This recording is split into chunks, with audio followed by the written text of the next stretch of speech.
You're listening to the Late Night Football Show with your host, Rohit Singh. That's me. On this show, we talk about some of the most seriously silly topics from the world of football for your entertainment and enjoyment. Please remember that the show is BYOL. Bring your own laughs, since we don't have the budget for a studio audience. Happy listening. Hello, everybody, and welcome to Late Night Football.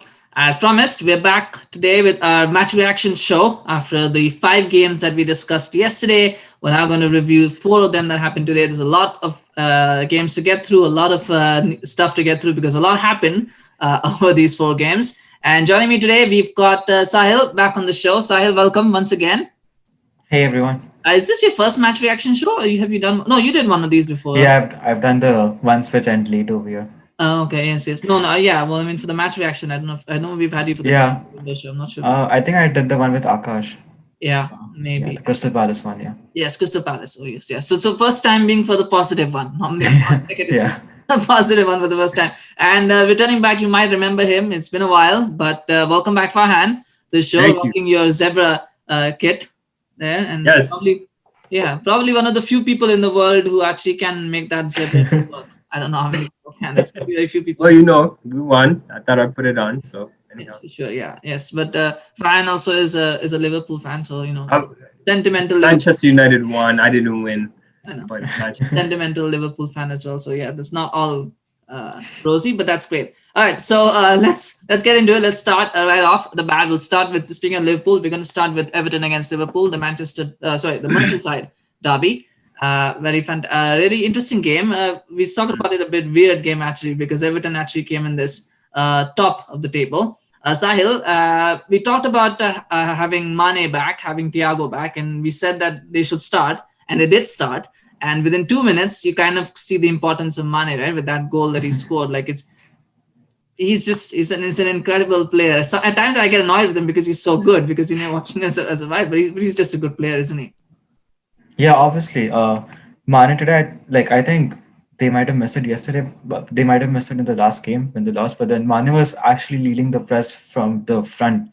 Like you could see, he was probably the first person leading the press, the person who was the furthest forward. So that is really important for them to attack and win the ball back in those higher up positions of where they can transition quickly. So obviously Mane coming back was very important. I think he was man of the match easily. The way I think he was pressing the ball for higher up, and he was dropping deep as well to receive the ball. So there was a good there wasn't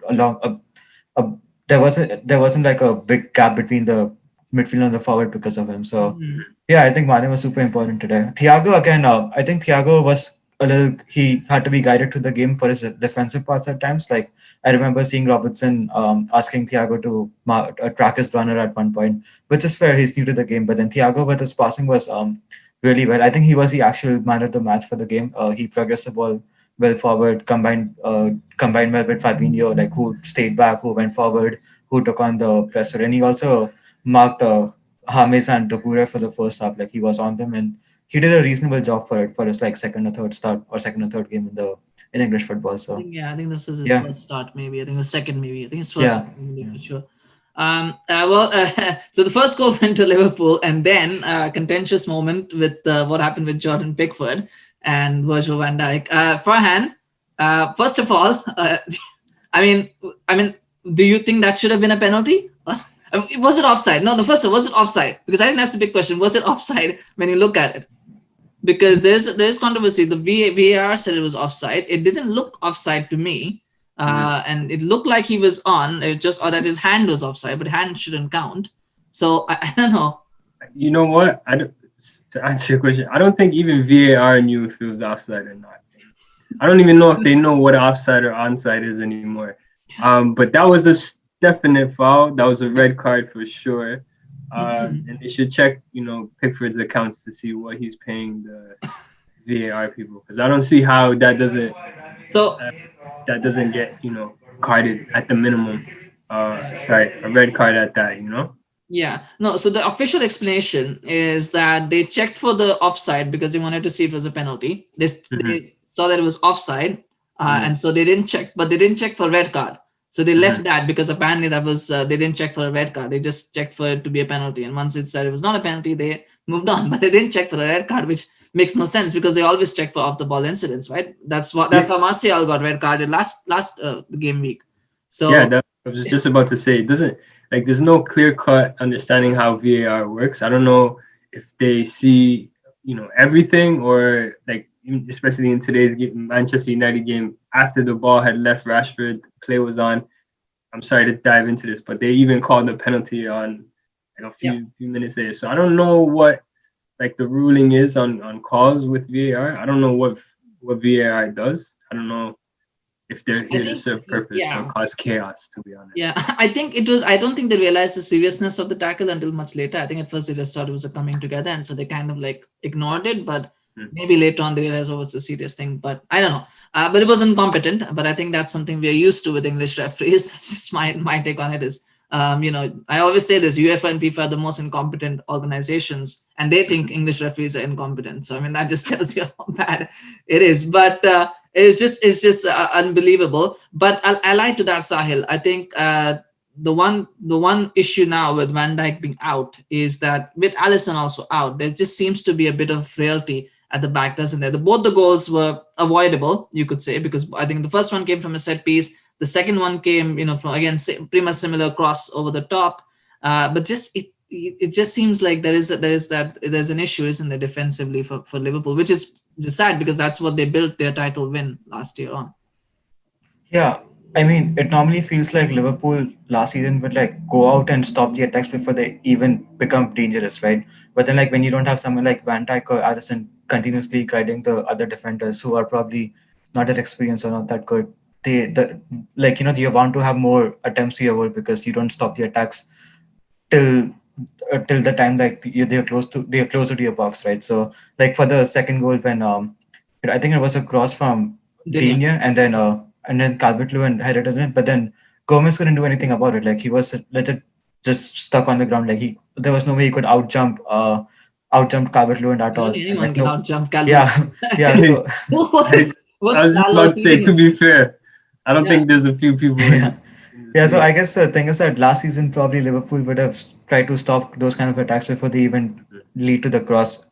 So that might hurt them, especially till Alisson is out, because even if one of them is in, just to like kind of command the box and command the defenders and keep shouting instructions, that might be an issue for them. But obviously, I think knowing Klopp, he might find a way around it because obviously Joe Gomez and Matip aren't bad defenders in any stretch, but then still it's a big loss for them, especially in these times where goals are flowing in left, right, and center for all the teams. They are, they are. Lots of goals. I think with 15 goals today. I think no, 16 goals across 4 games. The low scoring one was City. Arsenal. Yeah, that sounds less honestly compared to other game weeks. Yeah, no, it's only 4 games. We've still got a few to go on tomorrow. It will come out. Fine. I want to talk about Everton's second goal, but we'll talk about Liverpool's second goal first because I thought there was a little bit of bad defending from Mina. I kind of expect that from him. He seems very shaky, but that goal from Salah was just like, it was just a nonchalant. He just passed it. Yeah. It's just excellent finish, Mo Salah. There's like a lyric of that. It's excellent finish, Mo Salah. He pulls that out of nowhere after doing not so much in the game, and seeing that finish is just like a testament to him. I think it was his 100th goal. Yeah, for Liverpool. Yeah, for Liverpool, and it's just like, wow, this guy is talent. Their team is talent. Yeah, it was just and even he was. I think maybe even he was a bit surprised by how well he hit it because he wasn't celebrating as much. Maybe he was like, well, that's just normal. Like just goes in because that's all I'm doing. Listen, if you look at his catalog and what he's done, over the years, I'm pretty sure that's just another day at the office for him. But yeah, it's a testament to the quality that they have up front. Salah is a phenomenal player, but that finish was just, it caught me off guard too. I was surprised when it went in. It got a lot of people off guard. I'm pretty sure a lot more people. But on that note, I think that should have been enough to win the match. But then the second goal from Everton came, and Sahil, I think we talked about Dominic Calvert-Lewin and how he looks. 5 games running that he scored on all 5 games Premier League, which is really great, awesome. That's I don't know what kind of voodoo Carlo is doing. But before that, and we talked about Alexander-Arnold and how good he is going forward. it just feels like he is not. I mean, maybe he's being exposed a little bit because I mean he was at fault for a few of the goals in the last game as well with Villa. It just feels like now people are realizing that he can be caught and people can go behind him because that's what Digne did. He just beat him and then put the cross in, which should never happen. Like a fullback shouldn't be beating you to put a cross in, but that's happening. And Gareth Southgate made this point. It was a point as well because he always plays him as a right wing back. He doesn't go with a four because he doesn't trust him defensively. And is there we talk about defensive issues as centre half, but that's a problem, isn't it, with Alexander-Arnold as well? Yeah, definitely. I think it's been the theme throughout the season where Trent's been beaten a little easily compared to last season. And even last season, he wasn't like the best defender league when it comes to just pure defending, right? Like there were others who were better than him in that respect.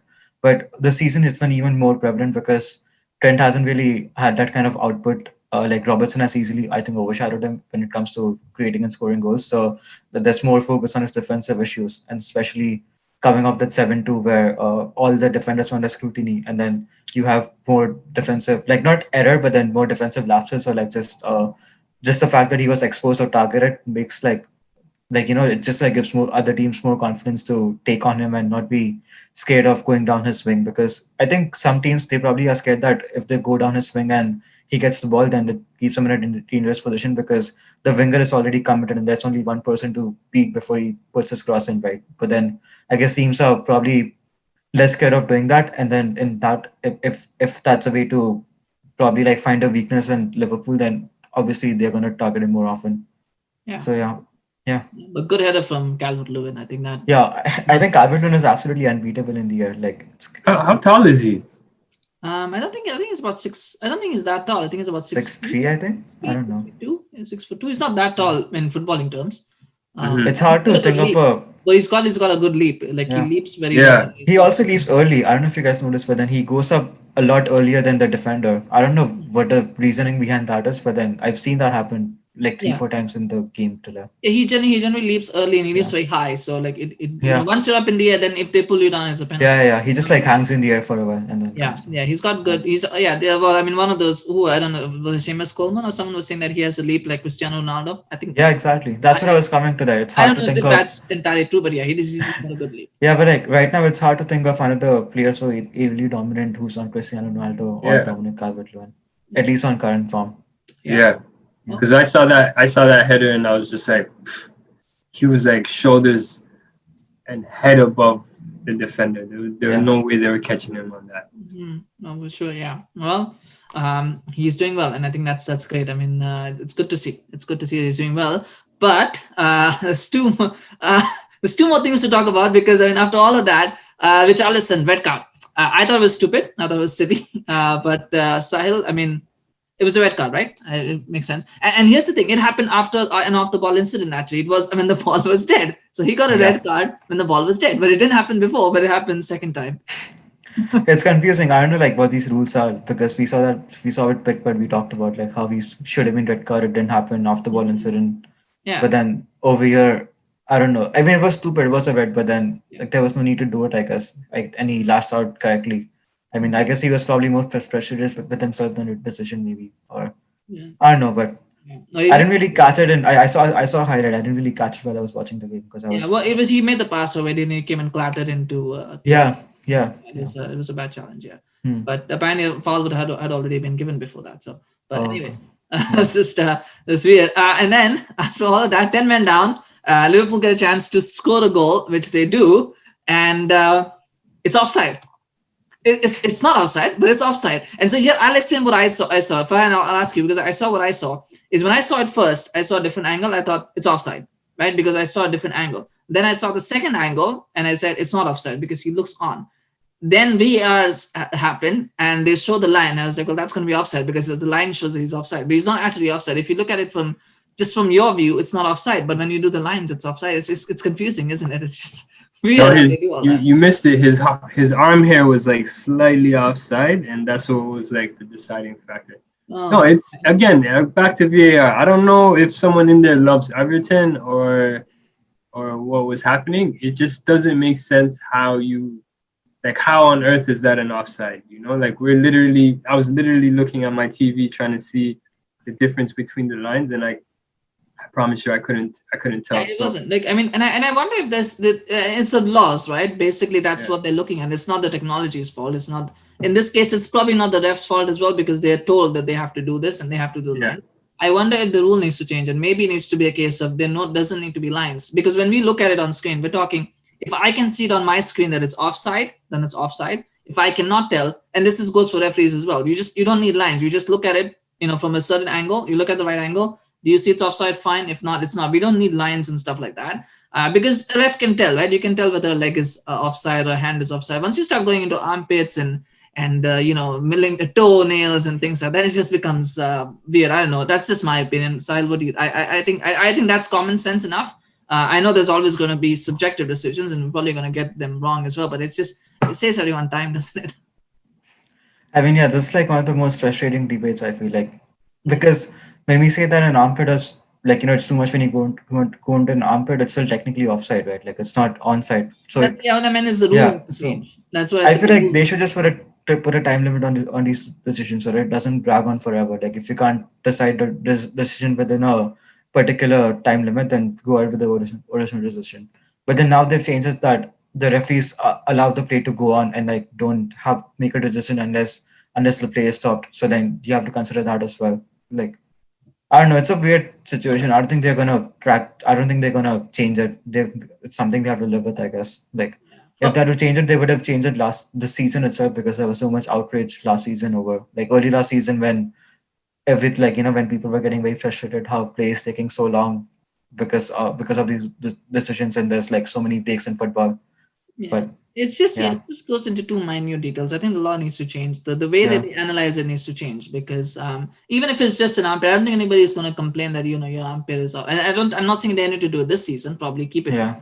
fairness, but maybe for next season they change it. Like But the guy I landed. guess that if they're reviewing it and then if they're reviewing the decision, right, then they have to stick to the technicality of the word offside, where any scoring position should be offside. And I guess if an armpit is part of that because of the way you can use the shoulder to hit the ball, right? Then Yeah, I I don't know. guess That's yeah, I get the technicality, but I think the game doesn't need to be that yeah, technical. but I think but to that's be that's I fair, understand where we're coming from, and but it's just it doesn't need to be that technical. That's anyway. That's how I felt like. If I'm an observer, if I'm a fan, I'm watching it, I'm seeing it in my view. And if from my view it's not offside, then I don't care if his armpit is offside or whatever. It doesn't matter to me because it's not offside, right? That's just. But again, I understand there are people out there who are going to be happy. I'm sure Everton fans are going to be happy that the decision went in their favor tonight. Today, but they might have that same issue next time. So it's just best, to keep it. But anyway, I know. If you start talking about VR, we could be here all day long or all night I long. was I was just about to say though that game had a little bit of everything if you think about it. Like It did, that yes, yeah, send off, back and forth goals, a red card, man, it's and then drama at the end with an offside goal. So it was uh, like a soap opera show, but in football as per. But it was quality. The game was a good game. I thought it was, it was like back and forth for the most part. So what more hmm can we ask for? I'm sure Everton fans are out here doing some type of chant for VAR, whereas Liverpool fans are cursing them to the moon and back. But no, that's but, just how there the was game goes. yeah, yeah. It's Well, there was that a was, Liverpool thing last year, so I don't know whether it'll be Everton now this year. um, anyway, fine. Who's your man of the match? I'm gonna say Thiago. I thought Thiago was, you know, as Sahil said, he did, at first he wasn't man marking as good as he should have been, but I just anytime he's on, I just have to watch and see what he's up to. He draws my attention, and the way he controls the midfield is bar none. So he's definitely my man of the match.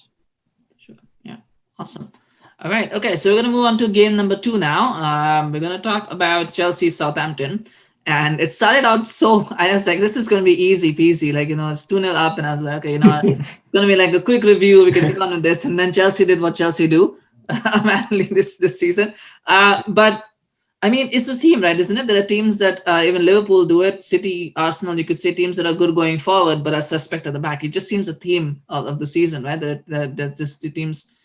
Um, okay, I don't even know where to begin, but let's start with the positive. Let's start with Timo Werner. Sahil, I think 2 goals and an assist today. played amazing, look good, and finally, scored from open play in the Premier League. He looks like a player for Chelsea, doesn't he? At least this Yeah, especially against highlights like Southampton's where he has so much space to run into, right? Because I think if you saw the second goal where yeah, the Jorginho, second goal, yeah. just like I mean, he didn't really punt it in the air, but like he knew where the Werner was, but then Werner had so much space to like take the ball up, and like the touches Werner made to control the ball were amazing. Like they were very, very exquisite, but then just the space he had to have the ball to himself and then like do his thing was a lot, and that's a credit to how um Werner's main qualities, which is like his pace and movement and runs, right? But then again, even the assist for Kai Havertz, I was like very unselfish of him. Hmm. Unselfish of him. He could have easily gone for the hat trick, but then he stopped, looked for the better option, and fed him. And again, Havertz probably was kind of at fault for the first Southampton goal where he was robbed of the ball. Not Hmm. fully at fault, but then he had a part to play in it. So obviously, it would have boosted his confidence to get a goal back for his team. So, but yeah, amazing player. Looks like he looked very sharp today, and he just had to get his first goal under his belt, and he scored two today. So Yeah. Yeah, yeah, Chelsea looks stacked in a lot of different positions. At least offensively, they look like they have got yeah, good depth and they can bring players on. Farhan, this is something I want to ask you because I was watching the game in the first half. At least I didn't see much of this in the second half. But in the first half, Ben Chilwell, someone who we talked about, probably may not start, but he started. The one thing I noticed is that he was very good with his crosses, and it feels like an advantage when you have a fullback who can cross the ball, right? Like having someone who can actually put crosses in the box. I mean, I'm not singling anyone out here, but it does seem like having someone like having a fullback who can do that for you. It just seems like such an advantage, doesn't it? And Chelsea look like they finally have someone who can do that. Yeah, for 50 million though, I think you should be able to cross the ball into the box. Well, was another team paid 50 million? They didn't get a defender who can cross the ball, a fullback who can cross the ball. I just want to make that one. I say 50 million. I know that. I know what you mean. But yeah, he. I think he from Leicester City. I think he came from Yeah, Leicester, and we saw a lot of that last season, which is part and due to the fact why they were so good. I Mhm. feel like Leicester had a good defense with fullbacks moving forward, and so it's just as United fans, we hope and wish for to see something like that on a consistent basis. But having to see someone whipping the ball like Ben Chilwell, yeah, it's phenomenal, of course. It definitely makes a big difference offensively. But we're going to talk defense now. I'm going to talk about that. You talked the first goal being an error from Arvids, and that is fair enough. It happens sometimes. The second goal, I was talking at the last game week. I talked about the LOL moment, and we had two of those with Maguire tackling Shaw, and then what Adrian. I don't know if you've seen that one, but I think this one gives a competition because I mean to break it down. So basically, there's a ball that goes over the top. It comes. It's not a very good ball to be honest. But Zuma, he could clear it anywhere. He decides to thread it back. I think he's trying to. I don't know what he's trying to do. He's trying to pass it back. The striker, I think, is Shea Adams. He gets control of it. He's now running with it. It's a bad touch. The first touch is bad from Adams. So all Kepa has to do, and you do this. I don't know if you've ever played FIFA, but you do this in FIFA. Is you just press triangle. The keeper comes in, slides, and just grabs the ball, and nothing happens. Kepa, I think, forgot that he was a keeper and decided he was going to do a tackle instead of a save. I don't know what he said, and then he stopped. For some reason, he just stopped, and the ball goes. And even then, they had like two, and then even Southampton messed up because they had like two times to sort of like they hit the post and then they hit it back, and then finally the ball went in. And I've never seen anything like it. Sahil. I mean, we always try to be, we always say that Kepa has to be, and we know that Kepa is now firmly second choice, but he just doesn't. There's just something wrong. I don't know whether it's mentally, whether it's technically. There's just something that's missed. This is wrong with him, isn't there? You just feel like there's something gonna happen when he's on the field. it's getting a little hard to like start making fun of to make fun of Kepa nowadays because you just feel bad for the guy. Like he just can't catch a break at this point. Every game is an error. Like the 2-3 games he started this season, all of them had errors.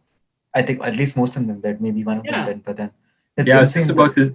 I was just about to say I can't remember watching a game with Kepa in and not seeing an error happen. So I think that's the question. Like when was the last time he did it? And the errors they just don't come in one form. Like it's like taming the ball, saving shots, trying to pass it out. So like you find a whole assortment of errors from him. So it's crazy that a single person is capable of making so many errors for the same team. over Yeah, a I just short don't know period where of it time. comes from. Like, yeah, it's just I don't know if it's mental, if it's just something that he's not confident in himself, or he feels, or he's maybe too confident in his abilities, where he feels that he can do it with with common I sense. mean, seems like a confidence issue, right? Like he seems like Yeah, he's very, very underconfident, and Mm. obviously, the defense isn't someone he can trust also because the defense is continuously being chopped and changed. Thiago Silva hasn't really settled, so I thought Thiago Silva might have helped him be a little calmer. Like they can probably communicate better. Thiago Silva has a lot of experience under him, but then I guess none of it is happening for him right now. And with the new keeper, his only place seems to be on the bench from next game onwards. Like this was probably the final nail on the coffin. Like if there was any chance that a new keeper might motivate him, especially after the international break where he kept a clean sheet, but then looks like it was another disaster class for him. yeah, But then a lot of the blame should go on Zuma as well yeah. because this is something we expect from Kepa, but then Zuma should do a lot better than put his keeper in such a situation, especially when this keeper is in Yeah, literally no form at all. yeah. I mean, I don't know what he was thinking. Like trying to hit it back like that. Like I get what he was trying to do. So trying to pass it back to Kepa, but I just it's like the worst pass that you can play. But I mean, I don't know. Yes, just watching it backwards just makes me laugh. Lots of comical defending in the league Yeah, it so was like far. the It's complete. Yeah, I crazy. know, and that's what I was talking about. Like, there's teams that are very good going forward, but then they're really bad going in defense, and Yeah. that seems to be a team. And that's what I think about. Like, how do we predict which team is the best team of this? Because every team seems to do the same thing. They're all good going forward, but defensively they have issues.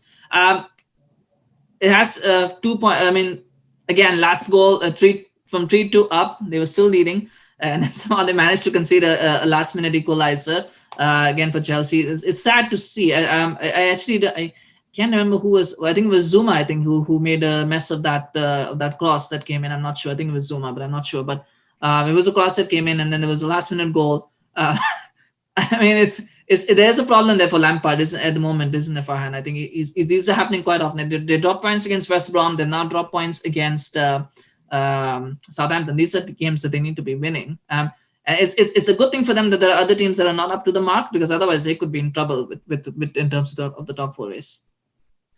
Yeah, I feel like in terms of all the teams that have the player manager situation, I think Lampard is going to be the first to go. Um, There's a I certain red side manager. I think he might go first, but okay, sure. sorry. There's a certain red half of Manchester manager that Oh might. no, I'm just saying. In my opinion, I think I don't know. both should go. But like, if I have to say who will, I think it would be him, only because they have made so much, they spend so much money in this transfer window, and which in fairness, I think should take time. If you buy more than like 5 or 6 players, it has to take time to integrate them. But you know how it is at the top of this when you're one of the top teams and you don't have that time or that patience um, for growth. And I think last season he showed some of his weaknesses. If he had more of a, they were destined. They almost dropped out of top four with him at the helm. So it goes to show that there's no group. I don't know what the tactic is for Chelsea. Same with another red coach. I don't know what the tactic is for a team. For that team, so it's a testament to him, really. And Yeah. if Well, they keep pulling these results, he's gonna get the pink slip yeah. or whatever they call it out there. It's interesting though, because we spoke last season that defense is Chelsea's biggest issue. And if you look at the amount that they spend a lot on their attack. They only bought a 50 million pound fullback, and I think and Thiago Silva came on a free. I don't think they bought, and they bought Sar, but he's on loan, and the goalkeeper also didn't cost them a lot. So they did invest a lot, but in a position where they probably didn't need reinforcements as much as they needed in defense. So maybe I don't know maybe the thinking was that the defense will improve, or that maybe they could scare teams into not having to defend. But clearly, whatever it was, it's not working. So yeah, that's something that he needs to sort out and quickly. But we'll see what happens. I think Chelsea fans will be happy and excited though for the attacking side of things. I think when you score 3 goals, and maybe that's a sponsor requirement as well. Have a 3-3 because that's the sponsor. That's a 3. And so anyway, I think that's a good. Sahil, who was your man of the match? Timo Werner, I think. Yeah. 2 goals, 1 assist. Yeah. Oh man, I saw that first goal or the second one. Yeah, the When second he one. the second one was like the header off the thing, but the Yeah. first one, man, oh man. Yeah, there's between the some legs of very the good goals defender. there. Yeah, I think my man of the match for Southampton will be Kepa. That yeah. So I think it has to be Kepa. No, no, I'm just kidding. But no, I Come think on, we gotta give that boy a break. I think well, he's he's gonna gonna get a go. break from playing for Well, Whether I he mean, wants it or like, not. yeah. yeah, he's going to some league in like East Germany and never coming back again. I feel like. Well, East Germany and West Germany are the same now. It's just I just mean like the eastern part of Germany, not like East Germany. you mean Leipzig? If he goes to Leipzig, that would be something there in East Germany. Oh no, I don't. Leipzig. No. No, I'm just kidding. But no, nonetheless. Okay, so now we're going to come to match 3 and the easiest one of them all, the quickest one. Routine win for Manchester City, 1-0 over Arsenal. And we talk routine, but actually they haven't been that easy to come by for City. So I think it'll be welcome for them to get a win and a clean sheet. I think it was good. But Sahil, sorry, Farhan, no Thomas Partey starting for that one. Were you surprised? I was surprised. We all thought he was going to start. He didn't start. Was that an error, do you think, from Arteta? Or Sorry, I didn't hear you. Who didn't start? Thomas Partey. Thomas Partey Oh yeah, start. I thought it was yeah. I mean, starting, but you know, he's your marquee signing, but I'm not surprised that he didn't start. I feel like he, you know, it's just I don't know if you played international he did, right? He went soccer this week. He did go on the international break. He did play, I think, for Yeah. yeah. I mean, it would make sense. Their Liverpool, their midfield is lacking, and they need. I think he's the best signing of the transfer window, this past transfer, and it makes sense to play him. But I mean, you kind of ease him. It's a big game. I can see why Arteta's trying to ease his way into to the league, to the games as well in EPL. So it makes sense. If he didn't start him, I'm okay with it as well. Yeah. There's not a lot to talk about, Sahil, but the one thing I saw locally impressed by Ruben Diaz. We're talking about new signings and City's record signing as Ruben Diaz. They spent records on defenders. That's an interesting one. But it looks like City might finally have a good partnership again. Ruben Diaz and Aymeric Laporte. It's early days, but he seems like a decent defender, doesn't he?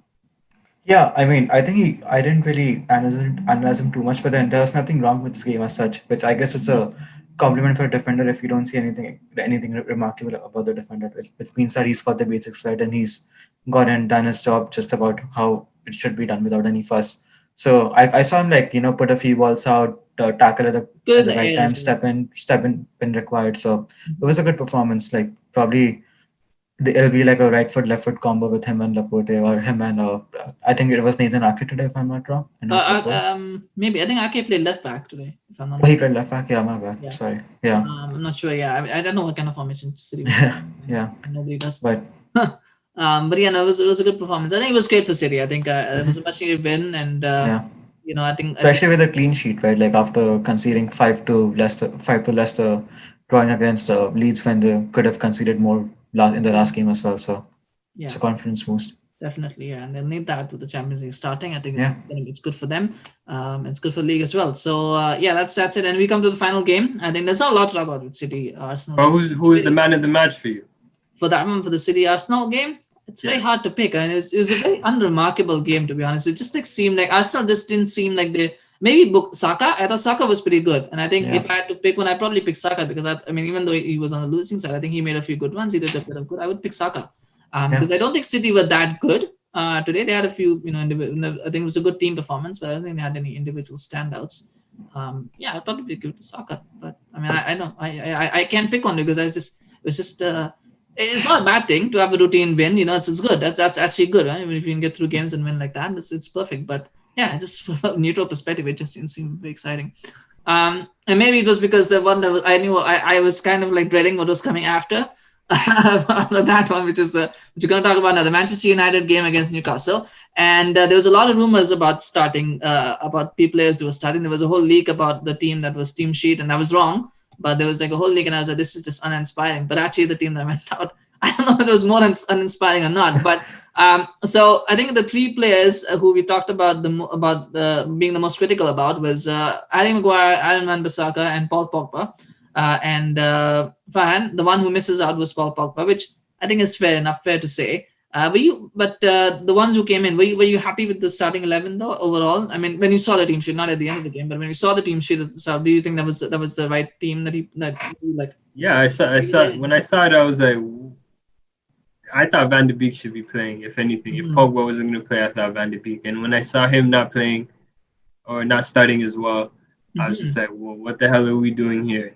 Like Dan James once again somehow squeezes into the starting 11. Yeah. And to be fair though, I wasn't sure what happened with Greenwood. I guess he wasn't. He picked up a knock or something and he Yeah. wasn't playing. Yeah, because Um, Yeah. because he didn't even come on in the second half. So yeah. yeah. Yeah. So I was just surprised to see, to them, but anyhow, in the first, looking at it in the first half, the chances were there. I think the idea was to gain midfield, like to win the midfield and have the power there.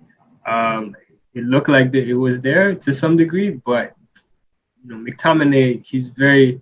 I like the guy, the young boy. He's just very one dimensional. I don't really know what his like biggest strengths or what Yeah. his like key Um. um, like Yeah, key I like performance. McTominay. Before I talk about McTominay, the point I was going to make, I think the reason why I didn't start Van de Beek, I think Pogba was dropped to make a statement because I think he needed to be dropped, so he was dropped to make a statement. I think Van de Beek was dropped because I think he may start against PSG.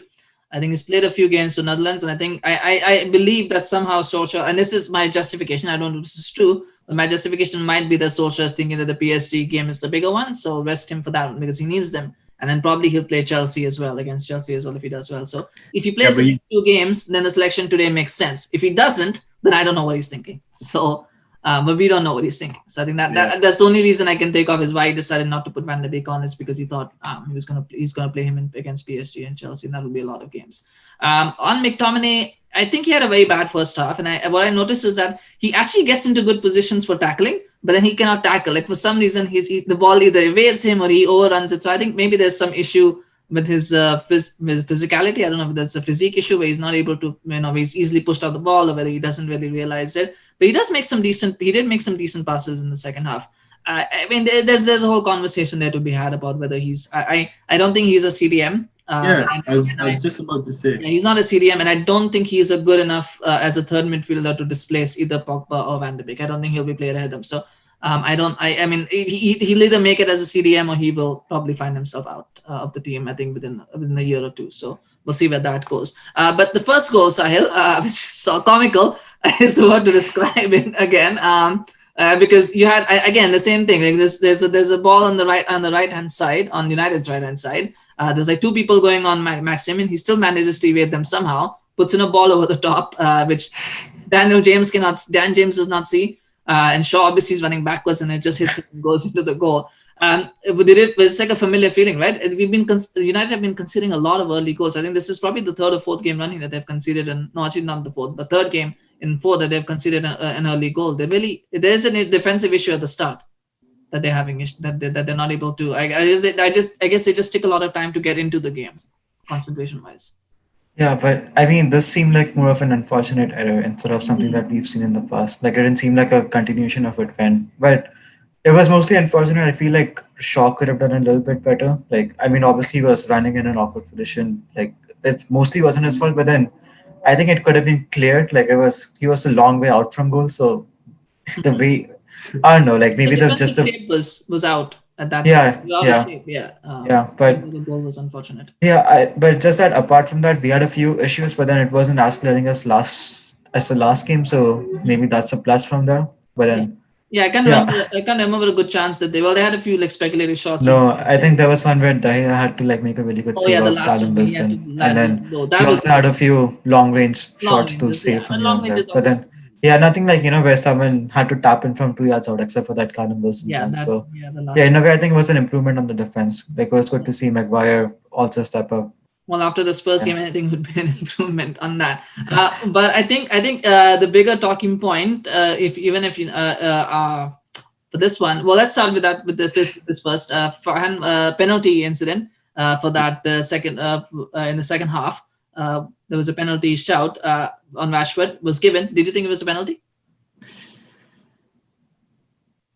I'm gonna say no. I feel like he lost the ball, and um, he did get fouled, but the ball was already like out of play. I felt like it wasn't enough to just like he wasn't making enough effort to just like try and win the ball back. He kind of went down easily, a little too easy for my part. So Yeah, no, I'm I didn't gonna think it was a penalty either. I just was like, I saw his shirt being pulled, I saw the leg, but I didn't think, I thought he was already on his way down, so I thought it wouldn't be given a penalty. But well, the referee gave it. It was surprising to be awarded the penalty, but then even more surprising that Bruno Fernandes missed a penalty. I think this is yeah first in what 17, 18 penalties I've taken. He's missed it. It's just it's unlike him, isn't it? And I think it affected him as well until he got that second goal. It affected him mentally. I think his passes were not coming off. He was getting a little bit agitated. Like he wasn't on it. I think it was a shock to the system for him to miss a penalty. yeah. It felt Absolutely. I feel like, he I think it was like they said it was his first in 20 games or something. 20 20 penalties. Yeah, he's not missed for a long time. Yeah. Yeah, that's a crazy streak. But we always knew, like I always felt like, man, he's due to miss one, and so be it. But his response to it initially was bad. He was making passes that I feel were too heavy footed. They were just like going back to Newcastle and stuff that he shouldn't be doing. But credit to Rashford and that brilliant counterattack that happened. Sorry if I'm jumping. No, of course. Yeah, and we're gonna talk about the second goal because Sahil, that I feel like that in a microcosm is the way that maybe fans want to see United play. Maybe Solskjaer wants United to play. It was like very quick. I guess it was Van der Beek to Mata to Rashford, and then Rashford lays it off nicely to Bruno. I think it was a good goal. It was a really good goal, and you could see Bruno was really happy because he finally got over that. But I think that's kind of what we want to see from United, don't we? That's the kind of. I mean, I think that's something we want United to have as an attribute, but then I don't think that's how we want them to play all the time, because we want to be a team who attack the ball and not be on the counter all the time, right? Because like it's good to see these goals scored, like it means that we can play in different ways, but then ideally we want to take the ball to the opposition and then make our own plays instead of depending on their errors, depending on like their situations to make our counters. I feel. I think more than obviously was the fact that they got to the press, because Newcastle were pressing and they actually got the ball out to Van der Beek. By the time they got to Van der Beek, they had beaten the press, which that's true. Yeah, United, that they beat the press. So I think that was really good that they were able to beat that press. Obviously,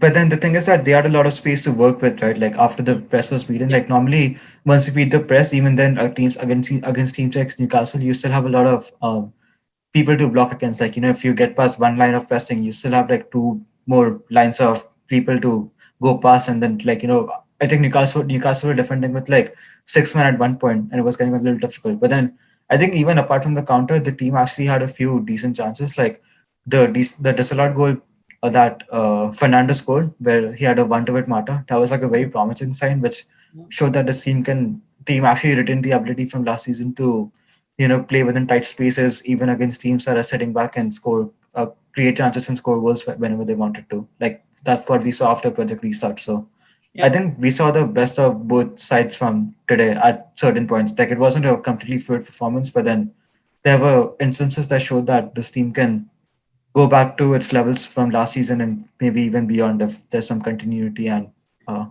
just to add to Sahil, like I think all the key component of that was when we subbed on both Pogba and Van der Beek, and we saw the difference in the quality, and but yeah, exactly. We all hope to see that kind of play more often. But for sure. I mean, Pogba and Van der Beek obviously do offer a lot more offensively than James and Fred. I think with Pogba, it's only a question of whether he can maintain that intensity for 90 minutes and week in, week out, which always is a question. He did give the ball away a couple of times today also, but I think overall he had a pretty good performance, all things considered. I think this is something he can build on, hopefully against PSG and the games to come, for sure. Yeah. But I mean, after that, it was, there's two players today that sort of had a question marks hanging over them. There was Harry Maguire and Aaron Wan-Bissaka, and both of them scored. He said, it's you couldn't write this stuff, could you? But it was a redemption time. I mean, apparently it's Wan-Bissaka's first ever goal in his life. I think that's the first time he's ever scored a goal. So it just gives you an idea of how bad Newcastle were probably. But was it redemption time for them? You think they've redeemed themselves? Yeah, well, he was playing. He was kind of playing bad in the first half, in my opinion, and Wan-Bissaka, the couple other Wan-Bissaka I'm speaking of. and Maguire is a fridge at times, and so it's.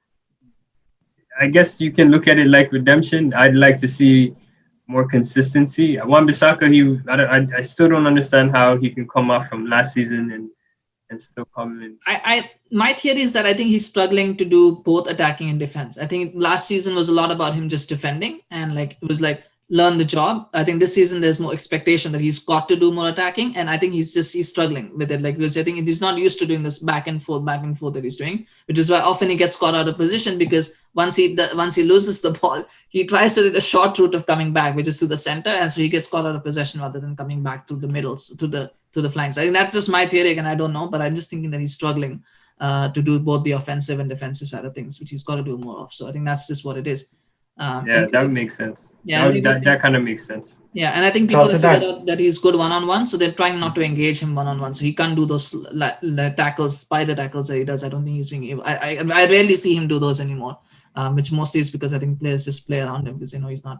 They know they can't get past him. But sorry, Saahil. There's also an issue that on the right wing, like the reason we wanted Jadon Sancho was because there was no creativity from the right wing.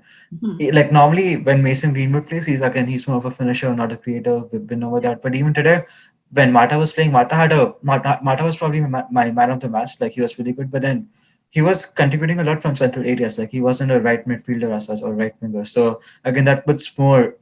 That puts more on Wan-Bissaka's plate to do, right? Like on the left wing, Luke Shaw isn't expected to do as much as Wan-Bissaka because Marcus Rashford normally stays inside. But like in today's case, Dan James was still he was still playing from the left wing.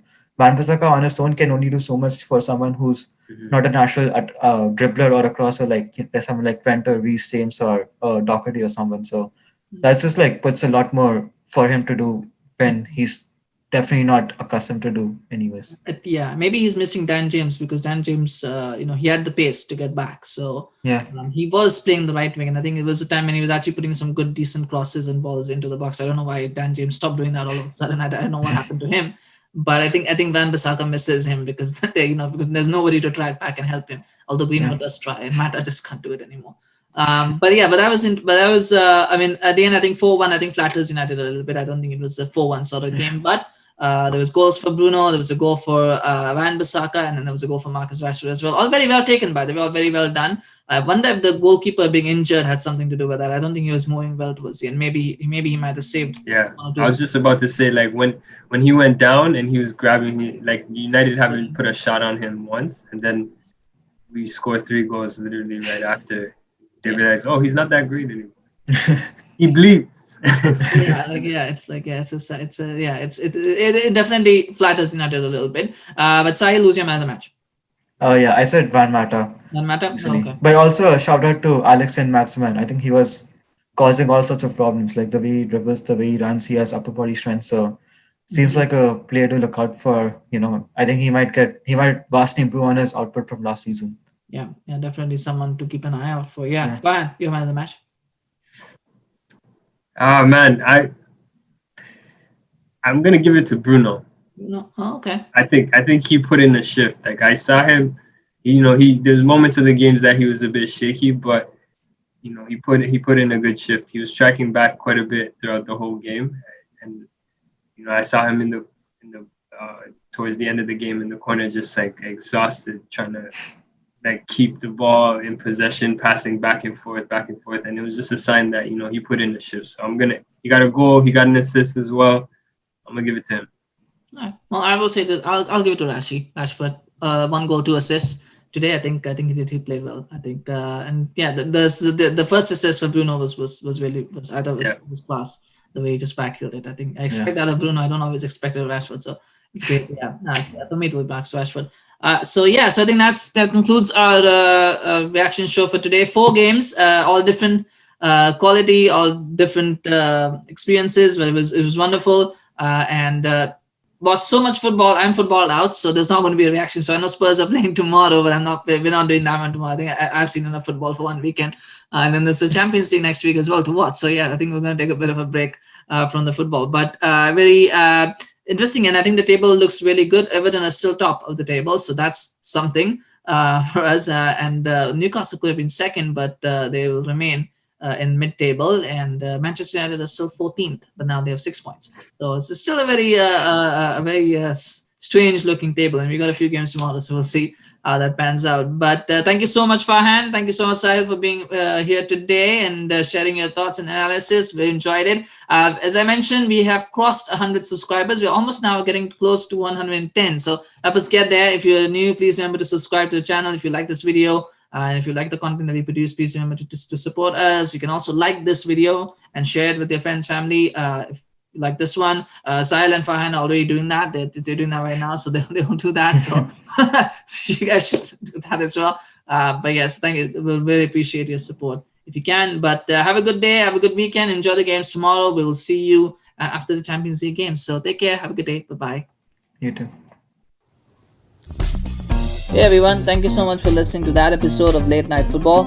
We need your help to grow this channel, so if you've been enjoying the show thus far, please do like and subscribe to this channel and share it with your friends, family, colleagues, neighbors, drinking buddies, fellow football fans, and anybody else you know or don't know. We'd really appreciate it. Please also follow us on Twitter and Facebook via the links in the description below and spread the word about us. Take care.